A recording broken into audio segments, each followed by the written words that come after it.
Gente, todo domingo é o mesmo sentimento que eu tenho. Eu falei, nós estamos precisando construir logo, ampliar isso aqui. Aí as crianças saem, né? Agora nós temos lugares aqui, né? É bênção demais ter esse tanto de menino. E a gente poder se reunir aqui mais uma vez. E agora, diante da palavra de Deus, nós vamos dar sequência a uma série de exposições que nós estamos fazendo e vendo, acompanhando as histórias de Gênesis, o livro do início, o livro do começo. E hoje nós vamos em mais uma história bastante conhecida, eu creio que a maioria de nós, não todos nós, que é Sodoma e Gomorra. Eu convido para que você abra a sua Bíblia em Gênesis capítulo 19, nós vamos ler dos versículos 1 até o 29. Gênesis 19.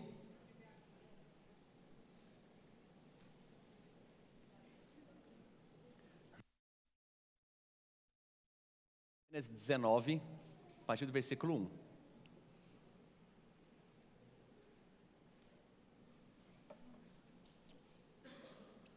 Diz assim a palavra do nosso Deus: os dois anjos chegaram a Sodoma ao anoitecer, e Ló estava sentado à porta da cidade. Quando os avistou, levantou-se e foi recebê-los. Prostrou-se rosto em terra e disse: meus senhores, por favor, acompanhem-me à casa do seu servo. Lá poderão lavar os pés, passar a noite e pela manhã seguir caminho. Não, passaremos a noite na praça, responderam. Mas ele insistiu tanto com eles que finalmente o acompanharam e entraram em sua casa. Ló mandou preparar-lhes uma refeição e assar pão sem fermento, e eles comeram. Ainda não tinham ido deitar-se quando todos os homens de toda parte da cidade de Sodoma, dos mais jovens aos mais velhos, cercaram a casa. Chamaram Ló e lhe disseram: onde estão os homens que vieram à sua casa essa noite? Traga-os para nós aqui fora, para que tenhamos relações com eles. Ló saiu da casa, fechou a porta atrás de si e lhes disse: não, meus amigos, não façam essa perversidade. Olha, tenho duas filhas que ainda são virgens, vou trazê-las para que vocês façam com elas o que bem entenderem, mas não façam nada a esses homens, porque se acham debaixo da proteção do meu teto. Saia da frente, gritaram, e disseram: esse homem chegou até aqui como estrangeiro e agora quer ser o juiz, faremos com você pior do que a eles. Então empurraram Ló com violência e avançaram para arrombar a porta. Nisso, os dois visitantes agarraram Ló, puxaram-no para dentro e fecharam a porta. Depois feriram de cegueira os homens que estavam à porta da casa, dos mais jovens aos mais velhos, de maneira que não conseguiam encontrar a porta. Os dois homens perguntaram a Ló: você tem mais alguém na cidade, genros, filhos ou filhas ou qualquer outro parente? Tire-os daqui, porque estamos para destruir esse lugar. As acusações feitas ao Senhor contra este povo são tantas que ele nos enviou para destruir a cidade. Então Ló foi falar com seus genros, os quais iam casar-se com suas filhas, e lhes disse: saiam imediatamente desse lugar, porque o Senhor está para destruir a cidade. Mas eles pensaram que ele estava brincando. Ao raiar do dia, os anjos insistiam com Ló dizendo: depressa, leve daqui a sua mulher, as suas duas filhas, ou vocês também serão mortos quando a cidade for castigada. Tendo ele hesitado, os homens o agarraram pela mão, como também a mulher e as duas filhas, e os tiraram dali à força e os deixaram fora da cidade, porque o Senhor teve misericórdia deles. Assim que os tiraram da cidade, um deles disse a Ló: fuja por amor à vida, não olhe para trás e não pare em nenhuma planície, em lugar nenhum da planície. Fuja para as montanhas ou você será morto. Ló, porém, lhes disse: não, meu senhor, seu servo foi favorecido por sua benevolência, pois o Senhor foi bondoso comigo, poupando minha vida. Não posso fugir para as montanhas, senão essa calamidade cairá sobre mim e morrerei. Aqui perto há uma cidade pequena, está tão próxima que dá para correr até lá. Deixe-me ir para lá, mesmo sendo tão pequena, lá estarei a salvo. Está bem, respondeu ele, também lhe atenderei esse pedido. Não destruirei a cidade da qual você fala. Fuja depressa, porque nada poderei fazer enquanto você não chegar lá. Por isso a cidade foi chamada Zoar, que significa pequena. Quando Ló chegou a Zoar, o sol já havia nascido sobre a terra. Então o Senhor, o próprio Senhor, fez chover do céu fogo e enxofre sobre Sodoma e Gomorra. Assim ele destruiu aquelas cidades e toda a planície, com todos os habitantes das cidades e a vegetação. Mas a mulher de Ló olhou para trás e se transformou numa coluna de sal. Na manhã seguinte, Abraão se levantou e voltou ao lugar onde tinha estado diante do Senhor, e olhou para Sodoma e Gomorra, para toda a planície, e viu uma densa fumaça subindo da terra, como fumaça de uma fornalha. Quando Deus arrasou as cidades da planície, lembrou-se de Abraão e tirou Ló do meio da catástrofe que destruiu as cidades onde Ló vivia. Vamos orar mais uma vez? Pai, obrigado, porque nesse momento a gente está diante da palavra do Senhor, e eu clamo a Ti, ó Deus, para que cada um aqui tenha certeza de que vai escapar da destruição final no dia do Senhor. Obrigado porque o Senhor é gracioso, o Senhor é bondoso, e o Senhor mesmo nos arranca desse lugar de perdição através de Jesus Cristo, e que nós saiamos daqui hoje, ó Pai, com essa convicção de que o Senhor é bom, e através de Jesus Cristo nós temos esperança, temos vida, e que o Senhor nos livra da morte. Nós oramos, ó Deus, no nome dEle, o nosso Salvador Jesus. Amém. Você já ouviu falar de alguns tipos de crente? Tem um crente chiclete, que ele só fica mastigando a palavra, mas nunca engole, nunca cresce, nunca desenvolve. Tem um crente leão, não se meta com ele, porque ele é o rei da igreja. Tem um crente agente secreto, que ninguém sabe que ele é crente. Tem um crente lobo mau, que você vai lembrar da historinha lá, né, que fala assim, a Chapeuzinho perguntar, mas para que olhos tão grandes? Para que boca tão grande? E o crente lobo mau é porque é uma língua tão grande. Mas também tem talvez um dos mais conhecidos dele, que é o crente Raimundo, que é um pé na igreja, outro pé no mundo. E então essa é a história que nós vamos ver de um crente Raimundo aqui, que ele até conhecia o Senhor, ele era conhecido por ser conhecedor, e andava com um cara muito conhecido de Deus, que era Abraão, tio dele. Mas esse homem na sua vida resolveu aproveitar o melhor dos dois mundos. Ele queria desfrutar da justificação, ele queria desfrutar da salvação, ele queria desfrutar de quem Deus era e dos benefícios que Deus traz, mas ele também queria desfrutar o que o mundo podia oferecer para ele. E talvez mesmo que ele não praticasse as mesmas coisas, mas essas ideias estavam tão ligadas à sua mente e ao seu coração, que ele seria capaz de fazer uma atrocidade com as suas filhas, e sugeriu isso, com a sua família, em nome de algumas coisas que ele prezava muito, e nós vamos ver aqui nessa noite. E o que eu quero que você saia daqui, assim como eu orei, é que você entenda que não tem como aquele que confessa Jesus como seu Salvador querer aproveitar o melhor dos dois mundos. Ou você é servo de um e odeia o outro, ou você vai ser servo do outro e ser odiado por um. Porque eu estou falando de Jesus Cristo, do próprio Deus. Então, eu quero que você saia daqui realmente nessa noite com a convicção de que você crê em Jesus Cristo. É possível a gente viver um chamado radical para Ele. Afinal de contas, esse nosso chamado ao senhorio de Cristo, ele é de fato radical. Porque Jesus Cristo vai dizer, se você quer ser o meu discípulo, se você quer me seguir, o que você tem que fazer? Pode falar, gente, eu sei que vocês sabem. Negue-se a si mesmo, tome a minha cruz e siga-me. E um pouquinho depois, nesse texto, quando ele está falando isso de Lucas, um pouquinho mais para frente, ele vai dizer, se você não é capaz de largar tudo aquilo que tem a ver com o que você mais ama, ele fala inclusive coisas doídas para uma pessoa que ele estava conversando, ele fala, se você não é capaz de largar inclusive a sua própria família, no meu nome, você não é digno de ser meu seguidor. Palavras difíceis, duras, mas a gente vai ver que no final das contas, será que vale a pena seguir esse Jesus? A gente vai ver que sim, é claro, a resposta é um brado de falar, é claro que vale a pena, porque o que está aguardando a gente na eternidade, jamais vai passar, diferente dessas coisas que às vezes a gente está procurando tanto, buscando tanto, que de fato, a palavra de Deus diz que traça e ferrugem vai corroer. Mas quando a gente acumula para a gente tesouro no céu, isso jamais vai passar. E esse é um retrato, essa história aqui é um retrato do que acontece com aqueles que resolvem não viver para o Senhor, mas viver para o mundo. E por mais doído e dolorido que seja falar a respeito dessa realidade, ela não pode ser negada, porque ela faz parte da palavra de Deus. Apesar de entender que nós estamos falando de um Deus que é amor, mas nós estamos falando de um justo juiz amoroso. mas que no final das contas, essa palavra não é para perdição, essa palavra não é simplesmente para trazer condenação, mas o meu desejo, a minha oração é para que essa palavra traga salvação aqui nessa noite para o seu coração, para que você seja liberto dessas trevas, e talvez você ainda está buscando coisas onde você não vai encontrar redenção para a sua alma, a não ser em Jesus Cristo. Mas só para a gente entender um pouquinho melhor, como é que a gente pode ver essa história? Por que chega nesse ponto? Porque ele vai dizer no comecinho do capítulo 19, que os 2 anjos chegaram a Sodoma ao anoitecer, e Ló estava sentado à porta. Quem é esse povo que ele está dizendo?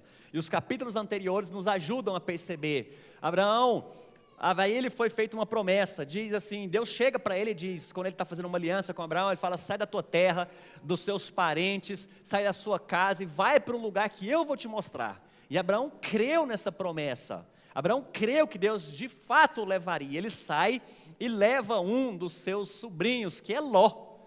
Ló era parente dele. E aí Deus foi tão bondoso com Abraão, que todos que estavam ao seu redor também eram cercados por essa bondade. E aí a Bíblia, essa história conta para nós que Abraão começou a crescer muito. O povo multiplicava, o gado multiplicava, tesouros multiplicavam, porque isso tinha um intuito. E isso, gente, só fazendo um parênteses aqui, isso não é símbolo da promessa que Deus tem para cada um de nós, dizendo que se você crê em Jesus, que se você entrega a sua vida, agora as coisas vão multiplicar na sua vida. Porque parece que muitas vezes o que está multiplicando a nossa vida são os problemas. Aquilo que a gente está esperando tanto. Gente, mas quando é que vai chegar a minha hora, né? Nossa, falaram para mim desse evangelho, que quando eu fosse crente, eu passasse para crente, as coisas agora iam ficar boas demais. Mas o próprio Jesus disse para nós, falou, tem de bom ânimo, nesse mundo você vai passar por aflição, mas eu venci o mundo, então eu estou com você, em toda essa trajetória. Mas não são essas mesmas promessas e a mesma forma como Deus tratou Abraão, que Ele trata cada um de nós. Mas é só para você entender o que está acontecendo na história. E eles cresceram tanto, que os servos de Abraão e os servos de Ló começaram a ter confusão, porque eles cresceram muito na terra onde eles estavam. E aí chegou um momento que Abraão chegou e falou, ó, para a gente evitar, nós somos parentes, não vamos brigar não, faz o seguinte, você vai apontar para um lado, você vai para lá, e para o outro lado que você apontar, eu vou embora. Nós não vamos encontrar mais, a gente não vai ter esse mesmo contato, e cada um de nós vai viver a sua vida, pode ser? Beleza. E aí Abraão então falou, para onde você quer ir? Ló. Ele olhou assim, falou, rapaz, para lá parece que é meio deserto, mas ali tem um jardim, um lugar lindo, olha lá, ele estava olhando pelas montanhas, falou, não, eu quero ir para lá. E Abraão falou, beleza, manda ver, para o lado de Sodoma, uma cidade chamada Sodoma. E ele foi em direção, e Abraão agora voltou, virou para o outro lado, e foi em outra direção, e tudo estava resolvido. Mas o que estava no coração desse homem, Ló, para chegar? E o problema não é a cidade, porque Abraão ficou acampado, ele tinha umas tendas, e ele chegou perto dessa cidade, mas Sodoma era conhecida por ser uma cidade grande, próspera. A gente vai encontrar isso em Ezequiel, Jeremias, Isaías falando sobre essa cidade. Era uma cidade grande, cidade boa para se viver. Mas a gente vai entender que Ló foi atrás não só e olha que ele já tinha muita coisa, né? Mas não estava suficiente para o coração dele. Ele procurava mais coisas. E quando se fala que ele estava no portão da cidade, é porque ele tinha muita influência. Provavelmente, ele tinha uma certa autoridade nessa cidade. Ele tinha alcançado o que o coração dele queria. E é por isso que ele estava lá, sentado, esperando os 2 anjos. Mas enfim, se separaram, estava lá vivendo. E um dia aparecem 3 anjos para Abraão. Eles aparecem lá, Abraão se prostra o rosto, e um deles é conhecido, 2 anjos, não falo o nome, mas um deles diz que é o Senhor, o próprio Deus. E alguns vão entender aqui que essa aparição de Deus no Antigo Testamento sempre se refere a Jesus Cristo. É Cristo aparecendo para ele, e eles estavam em 3. Eles começam a ter uma certa conversa, e aí o tempo passa, e 2 deles vão para Sodoma, porque o texto narra para nós aqui antes, que ele diz assim, Deus conversando com toda a trindade, né? Ele fala assim, a maldade desse povo está chegando aqui, vamos descer lá para ver o que está acontecendo. Essa é uma linguagem que Deus sempre usa, né? Fala, gente, vamos lá, para entender o que está na mente e no coração desse povo. E nós vamos ver que quando Ló resolveu ir para Sodoma, o texto é bem claro que diz assim, essa é uma cidade perversa e maldosa.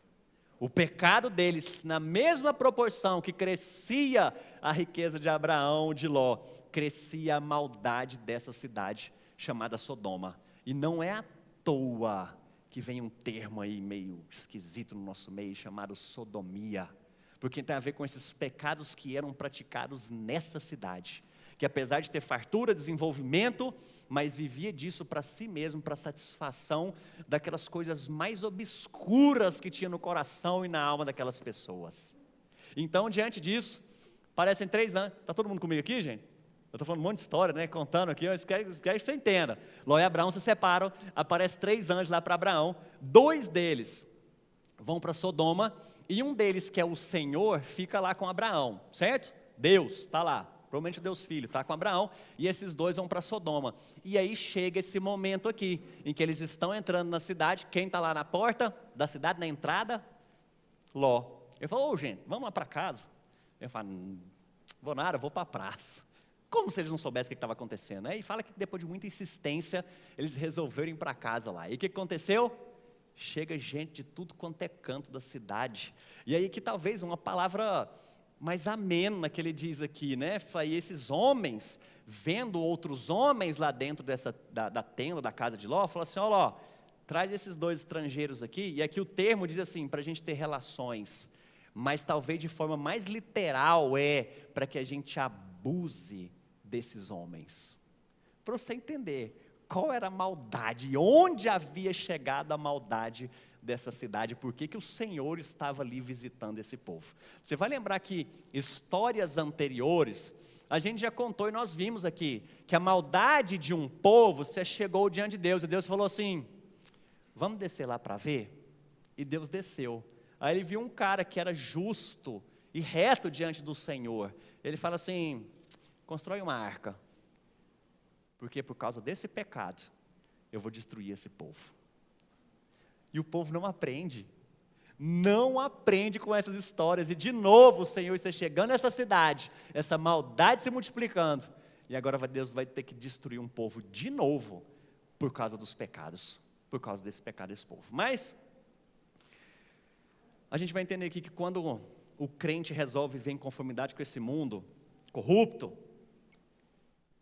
nós vamos encontrar algumas tragédias aqui, nós vamos encontrar algumas consequências trágicas na vida do crente que resolve ver o mundo, assim como foi na vida de Ló, que resolveu experimentar o mundo, resolveu viver o melhor que tudo que ele podia viver nessa vida, que essa terra e esse mundo podiam oferecer para ele, mas o final, apesar de Deus ter derramado graça, foi trágico. Então, em primeiro lugar, o que a gente aprende nisso daqui? Que o mundo é completamente corrupto. A gente vai encontrar alguns textos, 1 João 5,19, que diz que o mundo está sobre o poder do maligno, ele jaz, ele está morto diante do poder de Satanás. E quando a gente fala sobre mundo, nós estamos falando exatamente sobre esse poder, esse governo do inimigo de Deus que é contra Jesus Cristo. Por que coloquei essa figura aí? Porque no nosso mundo talvez não seja tão diferente daquele mundo. Porque ano passado, Carnaval 2023, olha que belo esse carro alegórico de uma escola de samba retratando o inimigo de Jesus Cristo. É claro que ele não é assim, gente, você não precisa ficar com medo, vocês que são mais novos aí, vai ter menino novo aqui, ele fala, não vou dormir de noite, né? O que é isso? Ele não é assim não, tá bom, isso é só um retrato, ele não é assim de jeito nenhum, ele não chega feio assim pra gente não, ele chega de maneira bela, talvez atrás de um sorriso lindo, talvez atrás de um elogio maravilhoso que você recebe, talvez de uma proposta linda em que você vai ter muito dinheiro, mas nem que para isso você precisa abrir mão dos seus valores, da sua moral e da sua fé. Não vai achando que vai ser esse bichão feio, às vezes chega, né? Coisa ruim, trem feio, arreda, aí é mais fácil, se for zero é mais fácil, né? Ele fala, arreda aqui, mas muitas vezes não é. Mas por que essas coisas acontecem? Porque o mundo é completamente corrupto. 1 João 2 vai dizer para nós, não ame o mundo nem o que nele há. Se alguém ama o mundo, o amor do Pai não está nele, pois tudo que há no mundo, a cobiça da carne, os desejos da carne, a cobiça dos olhos e a ostentação dos bens, não provém do Pai, mas do mundo. Gente, é interessante como Deus criou todas as coisas muito perfeitas, e aí o pecado veio e manchou tudo, absolutamente tudo foi manchado pelo pecado. E aí a gente olha, por exemplo, o que Deus instituiu lá na criação? Família, casamento, foi Deus que colocou isso. Mas aí vem o pecado e mancha toda essa história, mudando todo o conceito do que é família, a forma como Deus criou. Ele muda essa história sobre casamento, agora eu não preciso mais estar na aliança, inclusive aquilo que é um sinal, um selo do casamento, quando Deus diz, agora deixou homem, pai e mãe, os dois se tornam uma só carne, Ele está falando ali a respeito da sexualidade, do sexo. Agora vem o pecado e mostra que isso agora é para qualquer momento, esse negócio de casamento.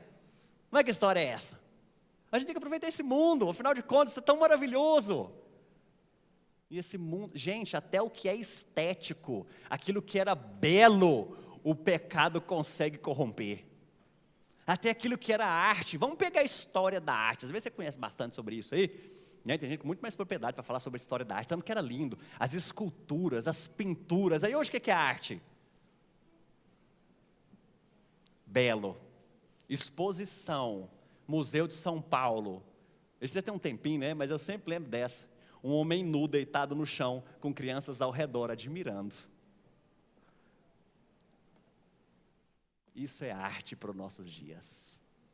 A nudez, que era guardada, inclusive a gente vai ver um episódio anterior, bíblico, quando Noé, ele está num momento difícil ali, né? Nós estamos voltando um pouquinho o personagem, tá? Noé, ele estava lá, tomou umas, estava lá deitadão, e um dos filhos chega e vê a nudez do seu pai, Deus havia proibido isso, e a descendência desse homem, ela é amaldiçoada, por causa da nudez. E antigamente, né, era menino, a gente tinha vergonha não, né? Você chegava na banca de jornal, você queria ver alguma coisa lá meio assim, né? Era um negocinho lá no canto, né? Locadora, eu sou da época de locadora, menino. Vocês são novos, nunca vão saber o que é isso. Tem que rebobinar a fita, videocassete. Você chegava lá, mas tinha uma parte escondida, atrás da locadora, que era para maior de idade entrar. E hoje? Eu não vou nem falar que você fica mexendo com o celular escondido, nem nada não. Mas você fica vendo série, você fica vendo filme na sua casa. Olha a música, que beleza, gente. O que é moda agora? Tendência, reportagem de ontem. Você vê que eu estou ligado aí, o que está acontecendo? Reportagem de ontem. O que é a moda agora entre a música? Uso de palavrão. É tendência. Aí eu vi nas entrevistas, não tem que ver esse troço aqui, não é possível, né? Porque eu achei que era só o proibidão. Antigamente esse é um proibidão, assim, que não podia nem ser tocado nas rádios nem nada. E hoje? Eu falei, não, agora é tendência. A gente coloca um palavrãozinho outro aqui e tal, e vai melhorando. Isso agora é explícito, assim, porque é o que a galera gosta e tal. E os cantores falam, não, é isso mesmo. Agora a gente chegou num momento bom, assim, no momento que a pessoa fala isso mesmo, e vamos tocar isso nas rádios. Esse mundo está morto. Esse mundo ele é dominado e controlado pelo maligno. Não adianta e você achar que você vai estar ileso, livre dessas coisas. Não adianta você achar que o seu filho está livre dessas coisas. Porque esse é o mundo que luta contra o poder de Jesus. Só que eu quero que você entenda uma coisa. Eles não estão numa luta em pé de igualdade não, tá bom? Não é assim, Deus forte aqui, Satanás fortão do outro lado também não. Essa luta já foi perdida para Satanás, ela acabou. Ela já acabou, Satanás sabe o que é o fim dele. Mas o porquê que ele ainda anda insistindo? Porque ele não quer que pessoas se rendam aos pés de Jesus. Ele quer que o nome de Deus seja manchado. E muitas vezes ele usa eu e você para que esse nome de Deus seja manchado. É uma linguagem muito boa que eu gosto, que, se não me engano, é Agostinho que falava, que Satanás é como se fosse um cachorro preso numa coleira nas mãos de Deus. Ele não está em pé de igualdade, ele não é superior, ele não é poderoso, muito maior é que ele está em nós. Mas eu só quero que você tenha consciência de que esse mundo, em todas as áreas, todas, ele está manchado pelo pecado, todas. E aí? Eu só quero ler um trecho aqui, de um livro que chama, do C.S. Lewis, que chama Carta do Diabo a Seu Aprendiz. Antes ele tinha um nome até melhor, né? Era Cartas do Coisa Ruim.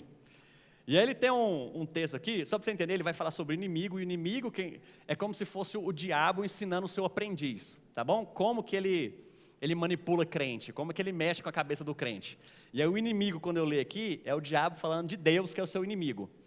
A primeira coisa a fazer é adiar o máximo que puder o momento em que ele se dê conta de que esse novo prazer é uma tentação. Talvez isso seja difícil de conseguir, já que os servos do inimigo pregam há 2000 anos que o mundo é uma das grandes tentações clássicas. Mas felizmente, todos têm falado muito pouco sobre isso nas últimas décadas. Nos textos cristãos modernos, embora eu veja muitas referências, de fato muito mais do que gostaria, a Mamon, que é o Deus do dinheiro, vejo que há muita pouca advertência quanto às vaidades mundanas, a escolha dos amigos e o valor do tempo.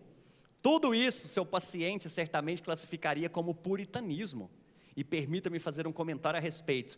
O valor que nós conseguimos dar a essa palavra é uma das maiores vitórias dos últimos 100 anos. Através dela, conseguimos resgatar milhares de humanos de uma vida de temperança, castidade e bom senso.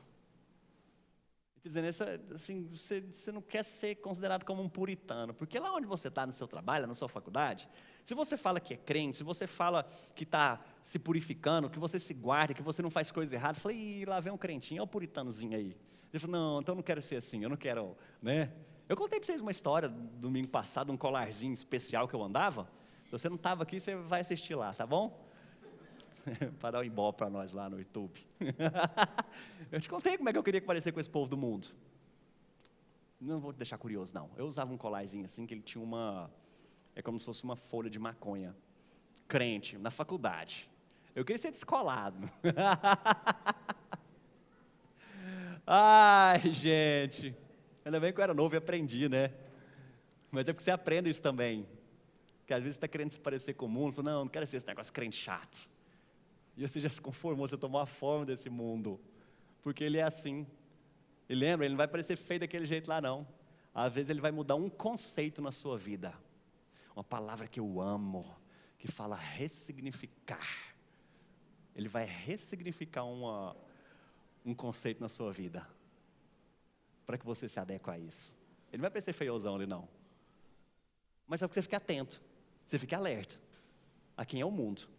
E como a gente luta contra isso. Mas em segundo lugar, a gente vai ver que muito cristão vive em conformidade. Isso aqui é um teste para você saber se você está vivendo no mundo. E quem traz esse teste, isso não é meu, isso é de um pastor chamado Stephen Cole, que eu pego muita coisa dele, muito bacana. Esse é um teste para você saber se você está vivendo no mundo. Mas gente, um navio na água, ele está perfeitamente no ambiente dele, certo? Mas agora a água no navio não é legal. Um crente no mundo, ele está no lugar dele. Porque Jesus vai dizer, não pesque tiros do mundo, mas livre-os do mal. Um crente no mundo, perfeitamente. Agora o mundo na vida do crente, esse troço vai dar errado. E aí então, a gente pode ver algumas coisas aqui, um teste, né? Que talvez você está vivendo para os mesmos objetivos que o mundo. E a pergunta que eu quero te fazer é, como que os seus objetivos, eu estou falando, considerando que você já confessou Jesus como seu Salvador, tá bom? Você crê em Jesus, na promessa de vida eterna, que Deus tirou da morte. Como que os seus objetivos de vida são diferentes da pessoa ao lado de você que não crê em Jesus Cristo? Como que os objetivos da sua vida que crê em Jesus são diferentes daquela pessoa que está ao seu lado e que não crê em Jesus? Por que eu estou perguntando isso? Por que nós estamos falando isso aqui? Porque provavelmente o objetivo da vida de Ló era crescer, era prosperar, era estar ali. Você pode perceber que ele ali talvez era até eu não sei se um agente secreto do Senhor, mas você vai perceber que quando ele vai falar com as pessoas lá, ninguém acredita nele. O povo ri da cara dele. E talvez essa é a nossa situação. Você está no meio de uma galera, no meio de um povo, no meio de um sistema, no meio de sei lá o quê, que os seus objetivos são os mesmos. E quais os objetivos desse mundo? Não é só ficar desfrutando da sexualidade e tudo mais, mas às vezes é fazer fama, é fazer o nome conhecido, é ter mais bens. E aí Jesus vai falar, cuidado, porque onde está o seu tesouro, vai estar o seu coração. E aquele que serve ao dinheiro, ele não tem como servir ao Senhor. Mas o seu objetivo de vida é se tornar grande. E qual que é o problema disso? Deus é o Deus do dinheiro, não tem problema você querer crescer e tal, mas se o objetivo do seu trabalho, o objetivo da sua vida tem sido esse, você está vivendo no mundo. E o grande objetivo nosso de vida, você que diz que quer seguir a Jesus, é negar a si mesmo, tomar a sua cruz e seguir a Jesus. É fazer o nome dele grande, não o seu. Tudo isso, o restante é consequência, tá bom? Às vezes você é grande, às vezes você é próspero, às vezes você tem essa riqueza, às vezes você tem essa influência. Mas isso precisa ser não o objetivo da sua vida, mas é um resultado de viver para o Senhor. Está claro isso, gente? A diferença que é entre o seu coração estar buscando essas coisas, e esse é o seu objetivo, que o mundo vai colocar para você. Por quê? Porque dinheiro, muito provavelmente, eu já citei isso aqui, e uma vez não foi legal, não. Eu falei assim, porque às vezes você fica orando, né? Cadê o Derli? Está aí, Derli? Está ali. Eu vou usar um exemplo aqui dele, não foi dele não, né? Ele veio falar comigo. Eu falei assim, porque às vezes você fica orando para Deus te dar uma chácara, uma terrinha, e Deus te dá, te concede, mas você passa o dia inteiro trabalhando lá, que aí você chega em casa e não consegue mais vir na igreja, e você orou tanto por isso. Eu falei, não consigo, mas graças a Deus ele está ali, né? Os anos estão ali, estão firmes da igreja, graças a Deus por isso. Mas às vezes é o seu caso, você orou tanto por um relacionamento, oh Deus, eu não quero morrer solteiro não, né? Oh Jesus, dá a bênção, traz a varoa, e Deus permite, e agora você se afunda no pecado. Isso te afasta cada vez mais do Senhor, aquilo que você achou que ia ser bênção para a sua vida. E você está vivendo com os mesmos objetivos do que o mundo. Segundo, você é morno na moral. Que história é essa? É quando Ló, e às vezes parece meio sacrifício, ele é meio assim, eu confesso que me dá uma certa, eu não sei, agora eu sei assim, né? Mas era difícil pensar, falei, gente, Ló sabia quem que era aqueles dois anjos que estavam com ele, porque não tinha lógica, assim, os caras eram diferenciados, né? Quando um anjo aparecia, o povo se prostrava, eles sabiam quem era, e aí os anjos estavam na casa dele, e a gente fala assim, gente, mas esse Ló é fera mesmo, rapaz, o cara dá a filha dele para ser abusada, para não abusar aqueles caras lá, mas provavelmente o que nós estamos falando aqui, não é porque ele estava interessado simplesmente na santidade daqueles dois, mas existia uma lei que era corrente em todo aquele Oriente Médio ali, que todo hóspede da sua casa era responsabilidade sua, e se acontecesse qualquer coisa com eles, você, dono da casa, era passível inclusive de morte.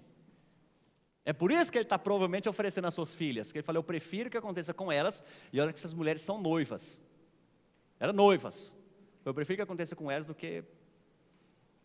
Porque às vezes a gente fica assim, gente, que coração é esse desse homem, né? Oferecer as filhas, gente, coitado desse homem. Mas nada justifica, gente, diante de um pecado moral terrível de homens, e a gente vai ver que isso tomou conta, porque eram novos e velhos. A corrupção tinha tomado conta daquela cidade, daquela sociedade. E agora chega todo mundo, cerca a cara e fala, traz esse povo aí que nós vamos abusar deles agora. E ela fala, não faz isso, toma as minhas filhas aí. Gente, esse troço estava no coração daquele povo, de abusar de pessoas que eram estrangeiras. Mas olha só o tanto que isso é grave, porque a gente fala, não existe outra alternativa? É claro que existia. Ló sabia quem eram essas pessoas, e ele sabia quem era Deus, ele sabia que era o Deus de Abraão, que fez a promessa para ele. Por que naquele momento ele não se prostrou diante do Senhor e buscou uma alternativa? Isso significa que muitas vezes a gente, no meio de uma pressão, a gente, para justificar um erro, ou não querendo entrar num erro, comete outro. E nós cantamos aqui sobre confiar no Senhor. E às vezes você está abrindo mão da sua moral, querendo justificar isso, falando, mas eu não tinha jeito, né? Eu tive que fazer aquele jeitinho lá, eu tive que alterar um documento, eu tive que, enfim, sabe como é que é, né? Você está na faculdade, está na escola, fala, você sabe como é que é, né, Gustavo? O pessoal ia ficar zombando de mim lá, ia ficar falando, seu não sei o quê, seu virgem, seu sei lá. Aí eu tive que ceder. Não existe alternativa. Busca o Senhor. Em terceiro ou quarto lugar, terceiro, né, você sacrifica a sua família. A gente viu o que Ló fez aqui, e muitas vezes você fala assim, jamais eu faria isso com meus filhos. E é claro que a gente não vai fazer isso. A gente não vai entregar nossos filhos assim, mas de uma maneira indireta. Lembra que Satanás ele não vai chegar feiozão lá, não, alguém querendo falar, vem cá, me dá suas filhas aqui. Mas provavelmente ele vai chegar assim, trabalha mais um pouquinho, ganha só um pouquinho mais de dinheiro para vocês ficarem bem. Fala, mas e meus filhos? Não, deixa que a escola cuida. Deixa que a igreja cuida. Afinal de contas, você precisa disso. Você tem ideia do que seus filhos estão aprendendo na escola? Você sabe o que está lá no material dele? Você sabe, eu sabia. Isso aí talvez é menos óbvio, né? Mas a gente teve uma reunião agora da Comissão Nacional de Educação, programa do governo aí que define o rumo da educação nos próximos 10 anos. Uma das pautas era introduzir a sexualização de crianças desde a educação infantil. Eu não estou falando só falar assim o que é menininho, o que é menininha, não. É ensinar para os filhos como que eles vieram ao mundo. Mas assim, fala, não, mas o que tem errado disso? Porque quem vai ensinar não é você. Quem ensinar é quem está lá na escola. E quem te garante que o que eles estão aprendendo tem a ver com essa palavra aqui? Isso é sutil. Isso é sutil. Você está entregando a sua família aos cuidados desse mundo. Mas ele diz ainda, você não é respeitado pelas suas crenças. Gente, zombador vai ter, certo? Se você falar que você é crente, que você segue certos princípios, vai ter zombador. Mas a história aqui é porque provavelmente a fé dele não fazia diferença nada naquela sociedade. Por isso que esse povo zombou dele. Inclusive os genros. Vamos embora. Os caras falam, tá de brincadeira, ó, você é doido. Mas depois fala ainda, né, que em quinto lugar, você não tem certeza se quer desistir do mundo, mesmo quando isso vai lhe custar a vida. Olha só como é que foi essa história de Ló. Os anjos chegaram para ele e falaram assim, cara, vamos embora, porque nós vamos queimar essa cidade, nós vamos destruir essa cidade. Ele falou, não faz não. Talvez muito provavelmente, porque ele estava assim, nossa, mas o negócio aqui é tão bom, eu sei que o troço aqui está meio bagunçado e tal, né, enfim, mas deixa eu quieto aqui, não vai fazer um trem desse não. Ele resiste a isso. E por fim, você tenta manter um pouco de pecado na sua vida, mesmo quando Deus está lidando severamente com você. É onde vai entrar a graça de Deus, porque aquela família foi arrastada, os anjos pegaram e arrastaram eles para fora. Eu vou te mostrar como Deus é bom, como o amor de Deus se manifesta na nossa vida, mesmo diante de um anúncio de uma tragédia, mesmo diante de um anúncio de uma destruição que o pecado trouxe, como Deus é bom. Mas quando fala de manter um pouco de pecado em sua vida, mesmo quando Deus está lidando severamente, beleza. Gente, imagina que Deus pesa a mão sobre você. Imagina isso, você está vivendo em pecado e Deus pesa, mas assim, severamente. Tira todo o seu conforto, tira de onde você está e fala, pai, Deus mexe muito.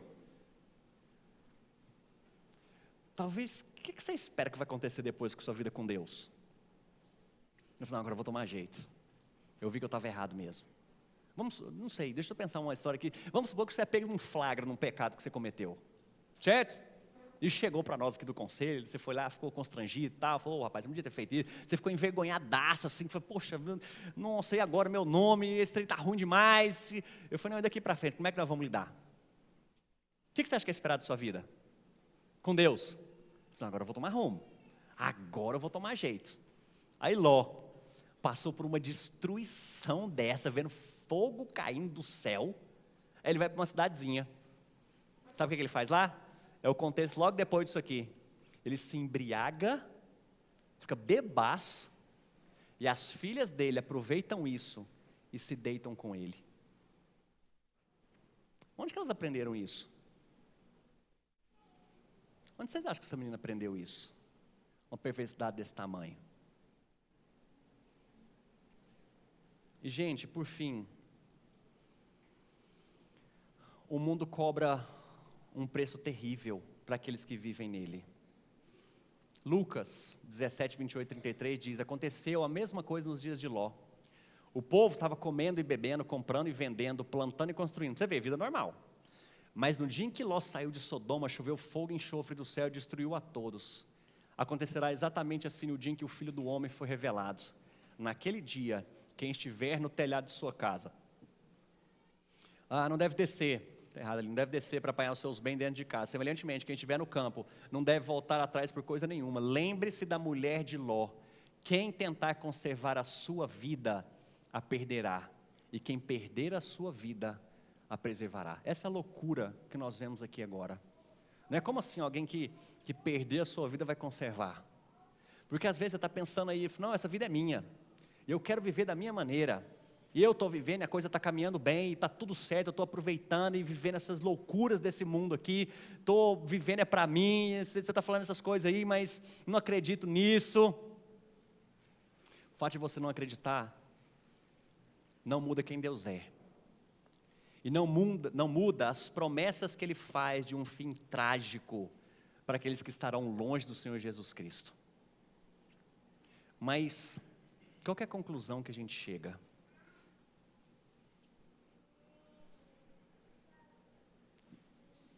que aconteceu com aquela mulher? Não quis deixar o seu pecado, não quis deixar o seu mundo, não quis deixar tudo que ela estava vivendo ali para viver aos pés do Senhor, para ver aos pés de Deus. E o que aconteceu foi tragédia também na vida daquela mulher. Mas onde a gente encontra graça nisso? Porque às vezes você está saindo aqui, você chegou e veio nessa noite e falou assim, nossa, eu estou com uma semana tão ruim, tão turbulenta, lá em casa está o caos, estou vivendo uma tragédia na minha vida, eu vou lá ainda para sair pesado desse jeito. O fim para quem não tem Jesus Cristo é esse. Porém, é a parte lindíssima dessa história, em que Deus derrama graça e bondade sobre aqueles que estão sob o seu cuidado.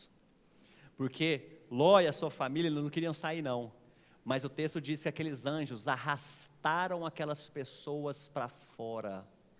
Eles arrastaram, e ele tentou negociar, falou, não me manda lá para o deserto, não sei o que vai acontecer comigo, deixa eu ir para a cidade. E ainda aqueles anjos falaram, vai, pode ir para a cidade lá, resolve lá que você está tudo certo. Olha como Deus é gracioso, que mesmo diante dos nossos pecados, mesmo diante da nossa rebeldia, mesmo diante dessa história de você não querer se render ao Senhor, Ele vem aqui e te pega pelos braços e fala assim, eu sou o Senhor, o seu Deus. E mesmo que haverá uma destruição no dia final, a condenação eterna, eu estou aqui estendendo os meus braços e as minhas mãos para que você encontre graça, paz, alívio, refúgio diante de mim. E esse é o convite, essa é a situação que o próprio Espírito de Deus nesse momento trabalha no seu coração para que você renda a Ele, não por medo. Às vezes pode ser até por medo, né? Você vai ficar com medo, eu estou com medo desse troço que vai estar vindo pela eternidade. Se renda ao Salvador. Mas eu quero te mostrar que não é por medo, mas é por amor, é pela graça, é pela bondade, esse favor que a gente não merece, mas é pela bondade que esse Deus, nessa noite, Ele oferece a cada um de vocês essa graça, essa bondade, esse amor, essa salvação tão grande. Renda-se aos pés desse Jesus Cristo, porque um dia foi exatamente Ele que trouxe essa palavra para nós.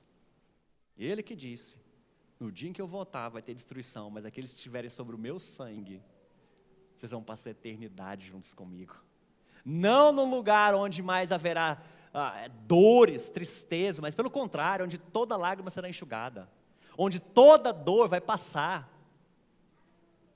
Lugar que não tem hospital, que não vai ter doença, vai ter simplesmente a presença de Deus nesse lugar. É isso que é oferecido para nós, apesar de nós, apesar dos seus pecados, apesar de você ser pecador. O que Ele oferece nessa noite é graça e bondade. Eu estou falando essas palavras um monte de vezes para que isso fique firmado no seu coração. Que você saia daqui, que a próxima vez que você ouvir essa história sobre Sodoma e Gomorra, de Deus destruindo uma cidade, você vai lembrar que Deus é bom, Ele oferece e derrama o amor dEle sobre nós. E é sobre esse amor que eu queria que você saísse daqui hoje cheio, desse amor de Deus, da bondade de Deus, dEle cuidando de você. O que a gente pode fazer então? Primeira coisa, olha para Jesus. Se você não quer enfrentar essa destruição, e apesar de difícil, ter que falar que um Deus santo julga esses pecadores impenitentes, mas Ele trouxe a solução que é Jesus. Olha para Jesus. A única coisa que eu quero que você saia daqui dessa noite é olha para Jesus. Segundo, assuma um compromisso radical.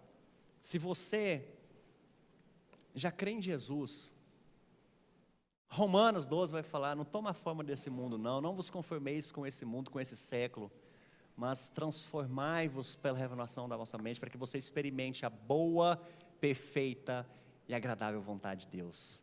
Esse é o chamado radical. Mesmo que o mundo esteja te oferecendo um monte de coisa, vive para Jesus, porque vale muito mais a pena. Você vai viver a vontade perfeita de Deus para a sua vida, a vontade perfeita dEle. Terceiro lugar, conte com o poder e a graça de Deus, porque às vezes você está olhando para a sua vida aí, diante dessa história, e falei, Deus é um justo juiz, eu sei disso, e eu estou enfrentando pecados na minha vida aqui que estão difíceis, mas mais uma vez eu quero que você conte com a graça de Deus. Inclusive, Ele te deu um espírito dele para te ajudar nessa luta. Você não está sozinho. Você não está sozinho nessa batalha. E por fim, seja luz para esse mundo caído. Afinal de contas, é o que você é, sal e luz desse mundo. Seja luz, levando luz onde há trevas, levando salvação onde há perdição, levando honestidade onde há desonestidade, levando pureza onde há impureza. Que a sua vida seja reflexo de quem Jesus Cristo é e dessa salvação que Ele trouxe para a sua vida.